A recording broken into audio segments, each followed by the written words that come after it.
किसी की बात हुई क्या युग से? निखिल ने कहा। किसी की नहीं हुई, आरव ने भी कहा। तो रूही बोली, तो जल्दी बुलाओ ना। आरव ने रूही की बात सुनकर युग को फोन किया। हेलो, कहाँ हो तुम? यही रूम पे हूँ, होटल में। बताओ क्या काम है?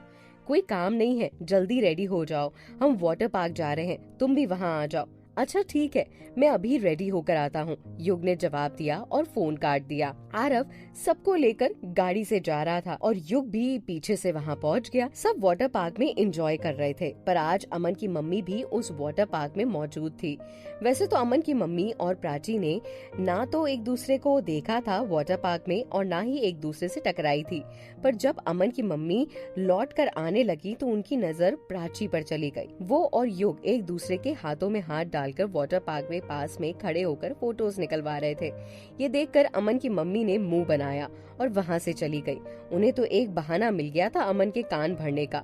वो तो वैसे ही यही चाहती थी कि आयशा ही उनके घर की बहू बने। वो वहाँ से घर पहुंची और शाम को अमन के ऑफिस से लौटने के बाद अमन के पास आकर बोली, बेटा तुम्हें एक बात बताऊं?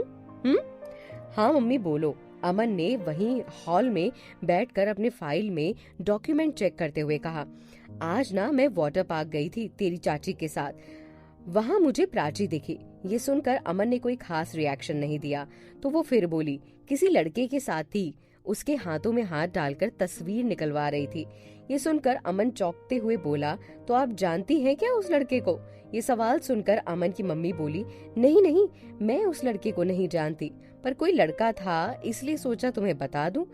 हमें क्या लेना देना, वो किसी के भी साथ रहे। वैसे भी अब उसकी शादी पक्की हो गई है, अब हम उसके बारे में बात ना ही करें तो अच्छा है। ये सुनकर अमन की मम्मी अपने दोनों हाथ हिलाकर बोली, हाँ सही है बेटा, कम से कम उसकी शादी पक्की हो गई है तो तेरे इर्द गिर्द तो नहीं घूमने वाली, वरना तेरा तो जीना हराम कर दिया था उसने। अपनी मम्मी की बात सुनकर अमन दोबारा फाइल में देखकर डॉक्यूमेंट चेक करने लगा और उसकी मम्मी उसे ऐसे हाल में छोड़कर ही चली गई। लेकिन रीमा ने उनकी बातें सुन ली थी। वो झट से भागकर दादी के पास गई और उनसे बोली, दादी दादी आपको पता है प्राची की शादी पक्की हो गई है किसी लड़के से। ये सुनकर उसकी दादी बोली, क्या बेटा? हाँ दादी, मैं अभी अभी बाहर सुनकर आ रही हूँ, बड़ी माँ से भैया कह रहे थे कि उसकी शादी पक्की हो गई है। रीमा ने जल्दी जल्दी पलके झपका कर कहा, ये तो बहुत गलत हुआ बेटा, उस लड़की की शादी किसी और से हो जाएगी तो हमारी अमन की तो जिंदगी बर्बाद हो जाएगी। वो आयशा तो हमारे अमन को वैसे ही जिंदा निकल लेगी। एक प्राची ही थी जो हमारे अमन को सहारा देकर संभाल सकती थी, उसे बचा सकती थी, लेकिन वो भी अब किसी और के साथ अपनी जिंदगी शुरू करने जा रही है। खैर, हम भी क्या कर सकते हैं, जो ऊपर वाले को मंजूर होगा वही होगा। हाँ दादी, ये तो सही है, हम सब सही होने की उम्मीद ही कर सकते हैं कि ऊपर वाला जल्द से जल्द कोई ना कोई रास्ता जरूर निकाल दे। हाँ बेटा, जरूर निकालेंगे, अमन की दादी ने कहा। इधर शाम को सब वाटर पार्क घूमने के बाद लौटकर घर वापस आए और युग उन सबको ड्रॉप कर कर जाने लगा तो आरव बोला, अरे युग, अब इतनी रात हो गई है तो तू यहीं रुक जा, है ना? जरूरी नहीं हो वापस जाना तो मत जा। नहीं यार, मैं यहाँ मैं यहाँ कैसे रुक पाऊंगा? अरे क्यों नहीं रुक पाओगे? तुम निखिल के साथ सो जाना और मधु प्राची के साथ सो जाएगी। रुक जाओ ना योग, निखिल ने कहा तो रूही भी बोली, हाँ निखिल सही कह रहा है, प्राची तुम ही बोलो ना कि युग यहीं रुक जाए। मधु ने प्राची से कहा तो प्राची ने प्यार से अपनी नजरें उठाई और धीरे से मुस्कुराकर युग को देखकर बोली, सब कह रहे हैं तो रुक जाओ ना, इनको अच्छा लगेगा। अब तो जब प्राची ने कह दिया था तो मना करने वाला सवाल भी नहीं उठता है। युग अपने दोनों कंधों को ऊपर उठाकर सर हिलाकर बोला, तुम कह रही हो तो मना करने का तो सवाल नहीं उठता है, अब इतनी जिद कर रहे हो तो यहीं रुक जाता हूँ। आज डिसाइड हो गया, डिनर करके वो लोग गेम खेलेंगे।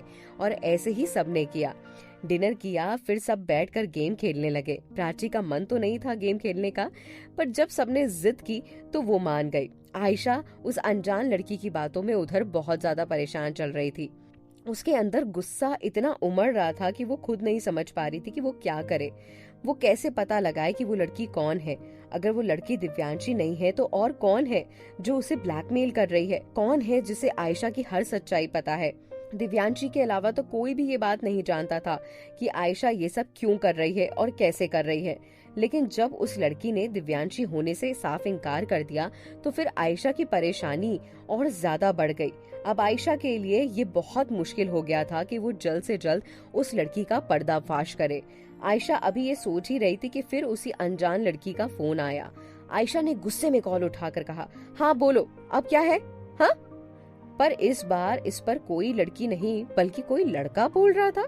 अब आगे की बात सुन, उस अनजान लड़के ने कहा। तो ये सुनकर आयशा हैरान होकर बोली, तुम कौन हो?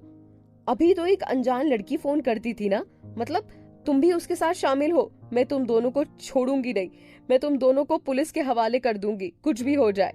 कर देना, कौन किसे पुलिस के हवाले करेगा ये तो समय बताएगा। क्या करने वाले हो तुम? आयशा ने डर कर कहा। तुझे इससे क्या लेना देना? तुझसे जितना कहा है उतना कर। क्या करना है मुझे? अमन की कंपनी से 50 लाख रुपए निकाल कर ला।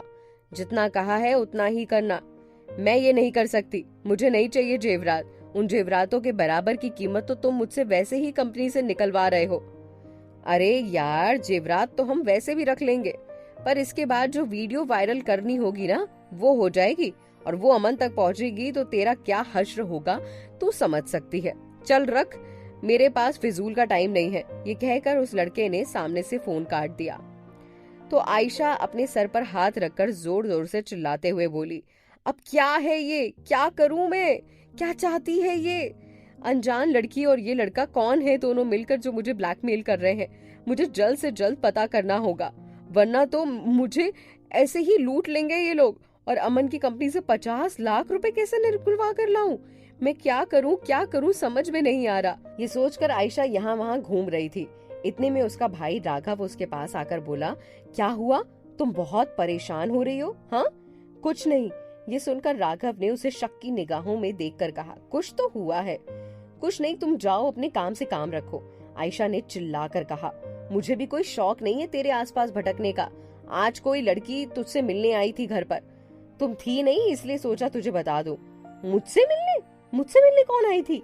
आयशा ने हैरान होते हुए कहा, मुझे नहीं पता, मैंने नाम नहीं पूछा, पर कोई लड़की थी सुंदर सी, राघव ने जवाब दिया। अच्छा ठीक है, आयशा ने कुछ सोचकर कहा तो राघव चुपचाप वहां से चला गया।